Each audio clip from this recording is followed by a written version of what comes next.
Sorry, I'm gonna be rude for 1 second. Frankie, relax. My dog's barking at neighbours. I thought for a moment Frankie was a sound engineer you were telling to relax. Oh Just yeah, yeah, down, yeah. Frankie. She's just come to. Hi. Oh. Congratulations on the film. Oh, thank you.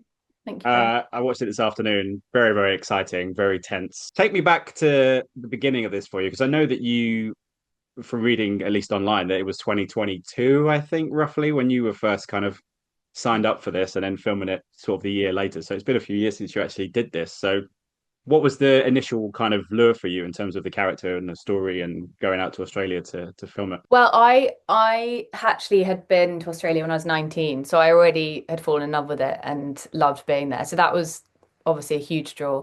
And then the script I thought was it felt very original in its setting and time period, and I think that's what really interests me. And I liked the ragtag bunch of divers and that kind of unity that they had formed, and I thought that was interesting of all their different paths in life and how they'd ended up in that quite, crappy job altogether. I mean, they all love diving, obviously, but they're in a, difficult financial situation. And also for Clara, she's a woman, her background was interesting to me, being part of the Women's Land Army. You don't hear a huge amount about that. And I liked, I was interested in her backstory and how she'd come to be where she was. Um, so that was definitely a pull factor. And shooting in Australia, I mean, there's wonderful kind of scenery and all that kind of stuff, but this is a very specific part of Australia, Yeah. and then obviously you're doing all the underwater stuff. Was that somewhere that you wanted to go, or they were filming somewhere that you'd ever wanted to go? And did it meet all your expectations? Yeah, well, we started in Echuca, which is more in the south, and then we basically got flooded out of there and had to move. So all the stuff we had to move up to Gundawindi in the north in Queensland. And that Gundawindi was really in the bush. I mean, we took like a tiny little plane out for, I think maybe like an hour and a half, 2 hours out into the, and that was the only way really to that we traveled in and out. And I mean, Gundawindi has, I think, like one pub and then maybe like a few shops, some really nice cafes. Got to add that. But it was really an adventure. Like it was somewhere I'd always wanted to go properly out because when I traveled, I was really only going around the outside. But I, yeah, I really felt like that was the bush. They're going to be like, "Oh, you silly Brit. That wasn't the bush," but it was. Yeah. And what struck me as well is I remember seeing a film many years ago called Men of Honor, which had Robert De Niro and Cuba Gooding Jr. And it was about, can't remember the exact story, but they had those really old-fashioned kind of scuba underwater gear. And then when I watched this, I was like, oh my goodness, you guys have to go through all of this. What was the experience like with that? Because it's obviously a very old kind of fashion piece of equipment, but you guys look like you were wearing it and having to. Did you have to do a lot of the underwater stuff in that? And did that take a lot of training to kind of master enough to put on screen? Well, we actually did dry for wet in the underwater stuff. So that was because some of that stuff is so antique, it doesn't really work so well anymore. Um, so we did a lot of that, but it's still incredibly heavy, like the metal plates. Putting it on is a whole palaver. You've got the boots are metal. I think we had costume made some fake version of the boots because the real ones were, I mean, it's like you've got huge amounts of metal on your feet. And obviously in the heat of Australia, you're sort of moving around in armor basically, and that helmet's also very claustrophobic. Um, so we didn't do diving training, but I'd actually got my PADI previously doing Sea Fever and King Arthur. So I was prepared for diving, but didn't have to actually dive, which I was quite happy about because that river was also quite murky. I don't know. Does this say something about you as a person? The amount of kind of water-based films that you've done? Because you mentioned King Arthur and you did Sea Fever, and then you did Yeah. a film Rust Creek. Looking through your back Yes. catalogue, is there something that we should know about you and water, or are you just generally kind of like that's just how the dominoes have fallen? Yeah, I couldn't tell you why. I think I've played, I mean, Sea Fever, obviously, I was a scientist. And then this, I'm A diver. I don't know what the link to water is. I think I always think my normal casting bracket is just terrible things happen to me. I think that's like general feel of it. But I don't know that I don't know if there's a link to water. Maybe. There's a little bit of a I water link used there. to swim when I was younger. I used to be quite a keen swimmer, so maybe there's something there. Maybe so, maybe so. It's ironic that we're talking about this because I interviewed Tom Daly yesterday, and he was Yeah. talking about how Jaws is his favorite film, and I was like, "That's weird that your favorite film is Jaws, different what you Yeah. do as a for a Like, profession." yeah. Yeah. And tell me about working with Matthew and all those guys because it's one of these films where you're out doing everything, you're trying to do as much as possible, you're under pressures because it's a independent film and all those kind of things. So do you enjoy that? Do you enjoy that pressure of having to? I don't know how long you shot for, but sometimes with these movies they can be quite quick. And obviously you mentioned about how you got flooded out and everything else, and those things. It's kind of the nature of doing something like that that you take the risk. Yeah, I definitely I enjoyed the kind of closeness you get in an independent film. I feel like you're always so close to the pulse of everything. Um, and I think you create a real unit as a result. And particularly with this, because we were moved from, one location to another, everyone, like, it was such a resilient crew.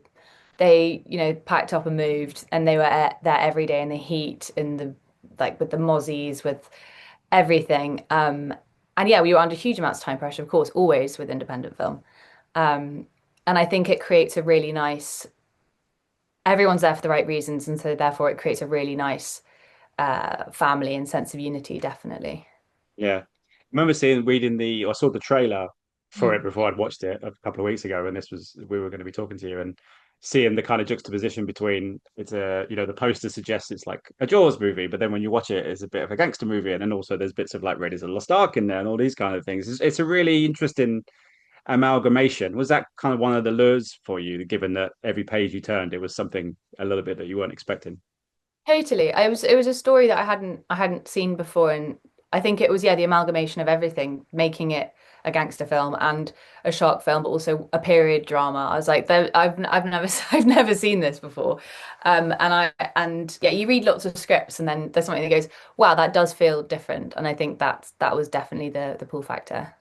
Yeah, and you get to get a bit of a history lesson as well, because, like you say, this part of Australia and the history of Australia, and this you know part of history in terms of it's the 1940s and it's set in the outback of Australia and all this kind of stuff. Very rarely do we see films like that. Do you enjoy the fact that as an actor you get to kind of learn a bit as you're on the job and kind of keep have some stories to tell about those kind of things? Totally. I love it. I think, you get to travel to places that you'd never normally necessarily get to go to. Particularly somewhere like Gundawindi because it was, off the beaten track. It's not a classic tourism destination. And I think you get to meet people there and learn about them and their lives, and that's something I really enjoy about the job. You're always learning, learning about people and their life experiences and the places where you visit. You get put up somewhere for 3 months and you have to make it your home for a bit. And Mm. I think that's a really exciting part of the job. Yeah. How was it worth filming with the kind of like you said, the underwater slash shark stuff? Because I was reading that they did a lot of stuff kind of practical and they used miniatures and everything. So how was what was your experience in that? Was it kind of a bit of both, or were you looking at just nothing and having to kind of act your way around it? It was a combination. I think we did several days where we had a guy with the fin, like Okay. physically swimming with the fin, which I was like was very impressive because he was holding his breath and swimming in that in the lake. Was it a river or lake? I think it was a lake. Um, and yeah, so and then I think and we had the shark head. I saw a shark because there's a point where when I get attacked when I get out of the water towards the end of the film where the shark comes towards me and I kind of move off onto the bank. That was a shark's head. They had a shark, like yeah, really scary shark's head. It was good. And again, you don't get to tell that story every day that you had a giant shark head trying to Yeah. attack. And it was quite like it was pretty like I mean, we were swimming when we were in the water, and we were out on the boat. We were actually out in the water swimming in like our clothes and stuff. So it was quite physical. Yeah, it seemed like it was quite a physical movie to pull off. And Yeah, again, because it's an independent film, you just got to keep 100%. going. No green screen. We're in that Uh, league. indeed, Yeah. indeed. Someone that you've worked with who can hold their breath underwater quite a lot is Tom Cruise. And I wondered if you know about the fact that especially on TikTok, Yeah. particularly now, that there's a lot of these kind of little videos that people make of Tom Cruise as Ethan Hunt. And a lot of these videos are prefaced with you saying, "Oh, it's you, isn't it?" From your scene from Ghost Protocol. I just wonder whether you were aware of that because they can't. Um, These people that do these cool videos of him from all the movies or whatever with these cool yeah. little videos and music underneath, they preface it always with you. Wow, I had no idea. See, this is why I need to be on TikTok. I'm not on TikTok. But I think I got tagged in something the other day with that preface, and I was like, oh, Yeah, okay, cool. But I didn't realize it was like a trend or anything. That's so funny. yeah. I think it's more because of the way the algorithms work. I guess now because obviously the new film is out and previously when the other film was out, Yeah. people obviously do these cool videos of like Ethan Hunt, and obviously now because it's the last, technically though it could be the last one, that your face is always coming up on TikToks and on my wife's TikTok. That it's always the beginning bit of you Yeah. saying. I think that's pretty cool, even though That you is didn't cool. last for very long. No, okay. Shame. I might not be uh, dead. yeah. But that was, I mean, that you did you because the place that you shot is Hmm. just off the corner of Piccadilly Circus, isn't it? But I mean, they faked it as a record shop, didn't they? But I guess you were on a Yeah. set somewhere. But that's where he We were seen on you. a set. Yeah, we were at the Leavesden. So we actually that was all built. The interior was all built. But yeah, I think the exterior. I think you're right. It was Yeah. just yeah. Yeah. One other thing I did want to ask you about, and it's actually as I'm talking to you on the Friday, apparently on Sunday is some sort of Outlander day. I don't know what sort of day it is, but there's a thing on my emails came through today that it's some sort of Outlander day. So I'd be remiss if I didn't ask you about Outlander because I've seen on some bits on social media of you rapping and everyone's very excited for this. And you can't say anything, I'm sure. But in terms of the experience of it, was it what you had anticipated? Was it a harder job than you thought it was, or it was an easier job, or how did you feel about the whole experience now that you've done it? I absolutely loved the experience. I love living in Glasgow. I loved all of the cast and the crew. It was a wonderful job. It was hard in that you're constantly prepping for the next block. So you're shooting one block and then you're prepping for the next. And because it's much longer than UK TV, I think that was the bit that was the biggest challenge, I think, is you're basically working you're kind of always in prep or shoot mode for about Yeah, 7, 8 months, which is yeah. yeah. And it's like shooting lots of. I know people who've done TV over the past, and it's like shooting mini movies all the time because it's not episodic, but the way you shoot it, it feels like you're doing four movies at once. Definitely. And you're constantly like, oh, what's going to happen next to my character? Because you don't know. So you're learning as everyone else is learning, which is quite cool.